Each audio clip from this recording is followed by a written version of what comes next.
সুপ্রিয় দর্শক, আসসালামু আলাইকুম। আমরা এখন এমন একটি সময়ের এমন একটা সরকারের অধীনে রয়েছি যে সময়টাতে রাজধানীর বুকে দাঁড়িয়ে বাংলাদেশকে গোলাম আজমের বাংলা আখ্যা দিয়ে স্লোগান দেওয়া হচ্ছে, কিন্তু তাদের কিছুই হচ্ছে না।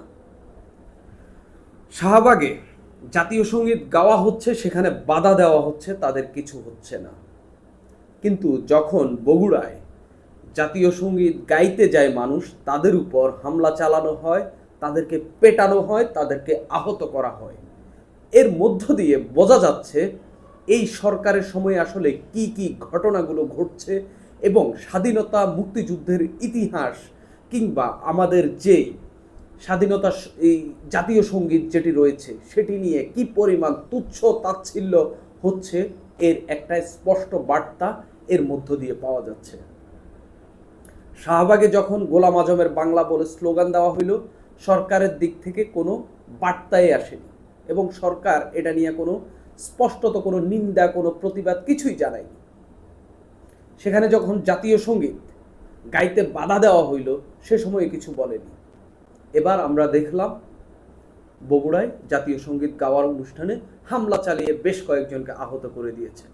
এই ঘটনাগুলো কোনোভাবেই কাকতালীয় নয়, কোনোভাবেই বিচ্ছিন্ন ঘটনা নয়। গত 9-9.5 মাসের একটা দীর্ঘ প্রক্রিয়ার মধ্য দিয়ে এগুলো ধীরে ধীরে ঘটছে। তাহলে কি এর মধ্য দিয়ে কিছুটা বার্তা পাওয়া যাচ্ছে যে এই সময়টাতে বাংলাদেশের মুক্তিযুদ্ধের ইতিহাস, বাংলাদেশের সবচেয়ে গৌরবের ইতিহাস যেটা, সেটা কিছুটা আরও লাঞ্ছিত হইতে পারে? এরকম বার্তা কি পাওয়া যাচ্ছে? পাইলে ও লাঞ্ছিত হইলে সেটা কতটুকু? একটু দেখি কোথায় কি ঘটেছে, একটু বলি। বগুড়ায় একটা জাতীয় সঙ্গীত পরিবেশনের অনুষ্ঠানের আয়োজন করেছে উদিসি হচ্ছে একটা সাংস্কৃতিক প্রতিষ্ঠান। আমরা জানি ওই উদিসি শিল্পগোষ্ঠী আয়োজিত পূর্ব নির্ধারিত সমবেত কণ্ঠে জাতীয় সঙ্গীত পরিবেশন কর্মসূচির আয়োজন করা হয়। সেখানে ফ্যাসিবাদ বিরোধী মঞ্চের ব্যানারে, এমনি না, ব্যানার ব্যবহার করে ফ্যাসিবাদ বিরোধী মঞ্চের ব্যানারে সেখানে হামলা চালানো হয়। 7 জন আহত হওয়ার খবর পাওয়া গেছে। উদিসি ও সমমানা সংগঠনের 7 নেতাকর্মী আহত হয়েছেন। বুধবার 14 মে বিকালে বগুড়া শহরের সাতমাথা ও শহীদ খোকন পার্কে 2 দফায় এই হামলা ও ভাঙচুরের ঘটনা ঘটে। প্রথমে এখানে যখন তারা সাতমাথার মোড়ে যখন এই কর্মসূচির আয়োজন করে, তখন হচ্ছে এখানে বাধা দেয়। পরে তারা এখান থেকে চলে গিয়ে যখন হচ্ছে শহীদ খোকন পার্কে যায়, সেখানে গিয়ে আবার বাধা দেয়, সেখানে আবার হামলা চালায়। এর মধ্য দিয়ে এখানে শেষ পর্যন্ত এটা আর হয়নি, তারা চলে গেছেন। বগুড়ার অতিরিক্ত পুলিশ সুপার আতোয়ার রহমান বাংলা ট্রিবিউনকে বলেন, মানে আমি যে প্রতিষ্ঠানের নিউজ পড়ছি সেখান থেকে আমি বলছি যে বাংলা ট্রিবিউনকে বলেন, উদিচি শিল্পগোষ্ঠী বা ফ্যাসিবাদ বিরোধী মঞ্চের পাল্টাপাল্টি কর্মসূচিতে 2 পক্ষের মধ্যে উত্তেজনা দেখা দেয়। পুলিশ অবস্থান নেওয়ায় তেমন ক্ষয়ক্ষতি হয়নি। পুলিশ বলছে 2 পক্ষই সেখানে প্রোগ্রাম দিয়েছে, অথচ উদিসি সবার আগে প্রোগ্রামটা ডেকেছিল, সেখানে জাতীয় সঙ্গীত গাইবে তারা। এরপরে ফ্যাসিবাদ বিরোধী ব্যানার ব্যবহার করে এক গ্রুপ আইসা কয় যে তাদেরও প্রোগ্রাম আছে, এরপরে সেখানে হামলা চালায়। তো উদিসি শিল্পগোষ্ঠীর সাধারণ সম্পাদক শাহিদুর রহমান বিপ্লব বলেন, স্বাধীনতা বিরোধী অপশক্তি বারবার আমাদের জাতীয় সঙ্গীতকে নিয়ে ষড়যন্ত্র করে যাচ্ছে। লাখো শহীদের রক্তে আমাদের লেখা আমাদের ইতিহাসে এই দৃষ্টতা মেনে নেওয়া যায় না। জাতীয় সঙ্গীত গাওয়ার অধিকার কেড়ে নেওয়ার এই অপচেষ্টাকে রুখতে বুধবার বিকাল 5:30টায় শহরের সাতমাথা মুক্ত মঞ্চে সমবেত কণ্ঠে জাতীয় সঙ্গীত পরিবেশনের কর্মসূচি দেওয়া হয়। নির্ধারিত সময়ে নেতাকর্মীরা মুক্ত মঞ্চে এসে প্রস্তুতি নেওয়ার সময় ফ্যাসিবাদ বিরোধী মঞ্চ নামের একটি সংগঠনের নেতাকর্মীরা এসে বাধা দেন। তিনি বলছেন, তখন পুলিশের পরামর্শে আমরা পাশেই আমাদের সংগঠনের কার্যালয়ে যাই, সেখানেও বাধা পেয়ে শহীদ খোকন পার্কে সমবেত হই। কর্মসূচিতে উদিসির সভাপতি সোবাহান মিন্নু, সিপিবির সাবেক সাধারণ সম্পাদক আমিনুল ফরিদ, ছাত্র ইউনিয়নের সভাপতি বাইজিদ রহমান, যুব ইউনিয়নের সভাপতি ফারহানা আখতার শাপলা সহ অনেকে উপস্থিত ছিলেন। এই হইল ঘটনা।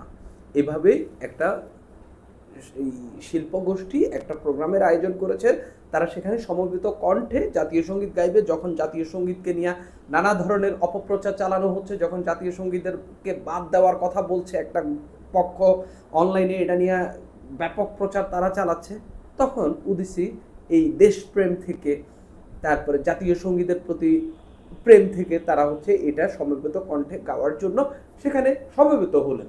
এরপরে সেখানে গিয়ে ফ্যাসিবাদ বিরোধী মঞ্চ নামের ব্যানার নিয়ে সেখানে হামলা চালাইল। এই হইল অবস্থা। সরকার কি এখানে ব্যবস্থা নেবে? এখন এই প্রশ্নটি করার আগে আগের ঘটনাগুলো দেখেন। রাজাকারের বাংলায় অমুকের ঠাঁই নেই, এই গোলাম আজমের বাংলায় অমুকের ঠাঁই নেই, তারপরে অমুকের বাংলায় অমুকের ঠাঁই নেই। এই স্লোগান যখন শাহবাগে দিয়েছিল, সরকার কোনো নিন্দা জানিয়েছে, কোনো ব্যবস্থা নিয়েছে? নেয়নি। দেশে এতগুলো মাজার ভাঙা হয়েছে, সরকারের ব্যবস্থা কতটুকু নিয়েছে? দুই এক জায়গায় গ্রেপ্তার হয়েছে, কিন্তু সব জায়গায় কি ব্যবস্থা নিয়েছে? এতগুলো মেয়েদের ফুটবল ম্যাচ বন্ধ করে দিয়েছে, সরকার কয়টাতে ব্যবস্থা নিয়েছে? এতগুলো চিত্রনায়িকার শোরুম উদ্বোধন, দোকান উদ্বোধন বন্ধ করে দিয়েছে মব করে, সরকার কয়টার ব্যবস্থা নিয়েছে? এই যে মব করে আপনি অন্যের আরেকটি কর্মকাণ্ডকে ব্যাহত করছেন, আটকে দিচ্ছেন, সেটা করতে দিচ্ছেন না, এটা তো এখন জায়েজ, এটা তো এখন করা যাচ্ছে। এই সরকার এক ধরনের অকথিত বৈধতা এটাকে দিয়ে রেখেছে। অন্যের বাড়ি লুটপাট করতে যাচ্ছে আওয়ামী লীগের দোসর আখ্যা দিয়ে, কিছুই হচ্ছে না, সব কিছুই হচ্ছে না, বরঞ্চ আওয়ামী লীগের বিরুদ্ধে ডেভিল হান্ট শুরু হয়ে যাচ্ছে, শুরু হয়েছে, গ্রেপ্তার হয়েছে, কিন্তু যারা করছে তাদেরকে ধরা হচ্ছে না।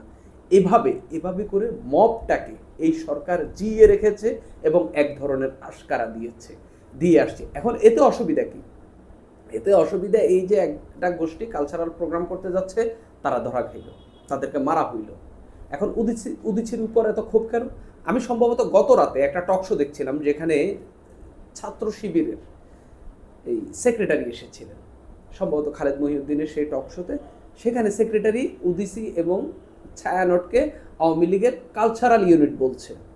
এর পরদিনই এই হামলাটা হইল। এবার হিসাব মিলাই নেন কোত্থেকে কি হামলা হইতে পারে। এগুলারে এক ধরনের ভিক্টিমাইজ করা হচ্ছে, এই প্রতিষ্ঠানগুলোকে ভিক্টিমাইজ করে এগুলোর উপর হামলা চালানো যায়, এটার এক ধরনের বৈধতা দেওয়া হচ্ছে।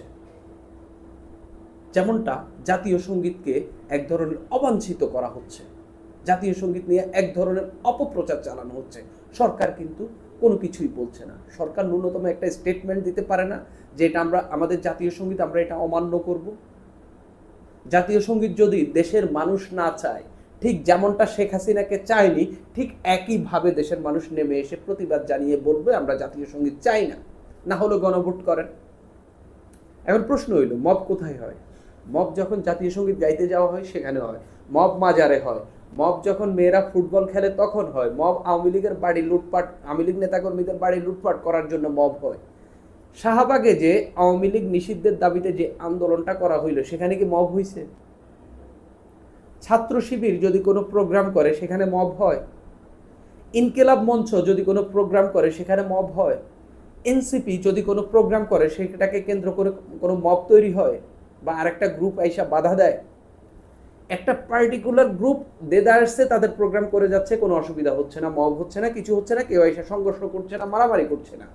কিন্তু যখন জাতীয় সঙ্গীত গাইতে যাওয়া হচ্ছে, যখন প্রগতিশীলরা কোনো কার্যক্রম করতে যাচ্ছে, যখন একটু ধর্মের মধ্যে যারা একটু ভিন্ন ধরনের অনুসারী, মাজার অনুসারী যারা, মাজার ভক্ত যারা, তাদের উপর হামলা হচ্ছে, তার মানে বুঝেই নেন কাদের উপর মবটা অ্যাপ্লাই করা হচ্ছে, আর কারা মবটা তৈরি করছে, কারা মব থেকে রক্ষা পাচ্ছে।